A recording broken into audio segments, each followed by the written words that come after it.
ہمارے چینل کو سبسکرائب کریں اور بیل آئیکن کو دبائیں۔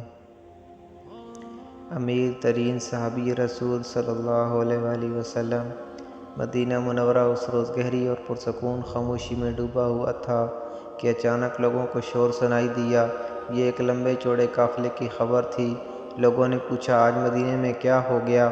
جواب ملا، یہ عبد الرحمن بن عوف کا قافلہ ہے جو شام سے مال تجارت لے کر آیا ہے۔ لوگوں نے پوچھا، کیا قافلہ اتنا بڑا ہے؟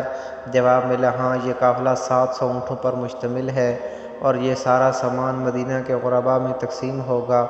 حضرت عبد الرحمن بن عوف اپنے عہد میں جزیرہ نما عرب کے سب سے مالدار تاجر تھے۔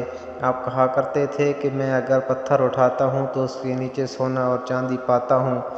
حضرت عبد الرحمن بن عوف نے اپنی زندگی کا آغاز غربت سے کیا۔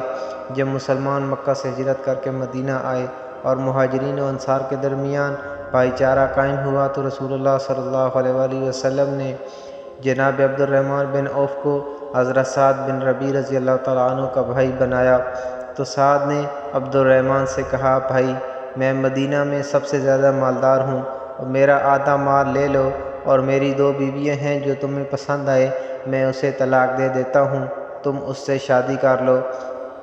عبد الرحمن بن عوف نے کہا، اللہ تعالیٰ تمہارے اہل و عیال اور مال میں برکت فرمائے، مجھے تم صرف بازار کی راہ دکھا دو۔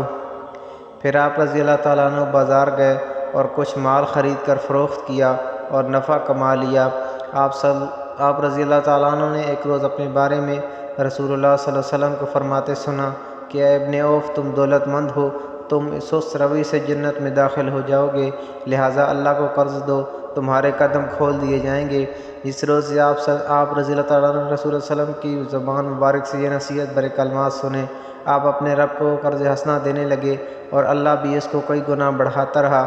رسول اللہ نے غزوہ تبوک کا ارادہ فرمایا تو صحابہ کو انفاق فی سبیل اللہ کا حکم دیا۔ حضرت عبد الرحمن بن عوف نے صدقہ و انفاق کرنے والے اس اولین گروہ میں شامل تھے۔ رسول اللہ نے عطیہ کی وصولی کے بعد جناب حضرت عبد الرحمن بن عوف سے پوچھا، عبد الرحمن، کیا اہل خانہ کے لیے بھی کچھ چھوڑا ہے؟ جناب عبد الرحمن بن عوف نے جواب دیا، یا رسول اللہ، میں نے ان کے پاس وہ اجر چھوڑا ہے جس کا اللہ اور اس کے رسول نے وعدہ فرمایا ہے۔ اس دنیا سے رخصت ہوتے وقت آپ رضی اللہ تعالیٰ عنہ کے پاس 50,000 دینار فی سبیل اللہ تقسیم کرنے کا حکم دیا۔ اسلام میں سب سے بلند مرتبہ وہ لوگ سمجھے جاتے ہیں جو غزوہ بدر میں شریک ہوئے۔ انہوں نے غزوہ بدر میں شرکت کرنے والے زندہ اصحاب میں سے ہر ایک کو 4,000 دینار دینے کی بھی وصیت کی۔ اپنے ورثاء کے لیے کئی ہزار اونٹ، گھوڑے اور بکریاں ترکہ میں چھوڑ گئے۔ آپ رضی اللہ تعالیٰ عنہ ہمیشہ اس دولت سے خائف رہے۔ ایک روز آپ کے سامنے افطاری کا کھانا رکھا گیا۔ کھانے پر آپ کی نظر پڑی تو آپ رضی اللہ تعالیٰ عنہ رو پڑے اور کہا، مصعب بن عمیر شہید ہوئے، انہیں ایک چادر میں کفنایا گیا۔ اگر ان کا سر ڈھانپا جاتا تو پاؤں ننگے ہو جاتے اور اگر پاؤں ڈھانپے جاتے تو سر ننگا ہو جاتا۔ حمزہ شہید ہوئے، ان کے کفن کے لیے ایک چادر کے سوا کچھ نہ ملا۔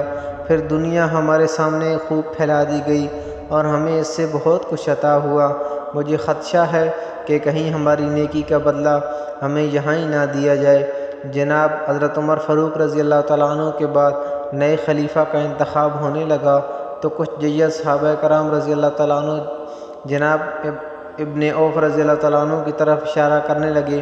اس موقع پر حضرت عبد الرحمن بن عوف رضی اللہ تعالیٰ عنہ نے کہا، اللہ کی قسم، اگر چھری لے کر میرے حلق پر رکھ دی جائے اور پھر اسے ایک طرف سے دوسری طرف پھیر دیا جائے تو یہ چیز مجھے خلافت سے زیادہ پسند ہے۔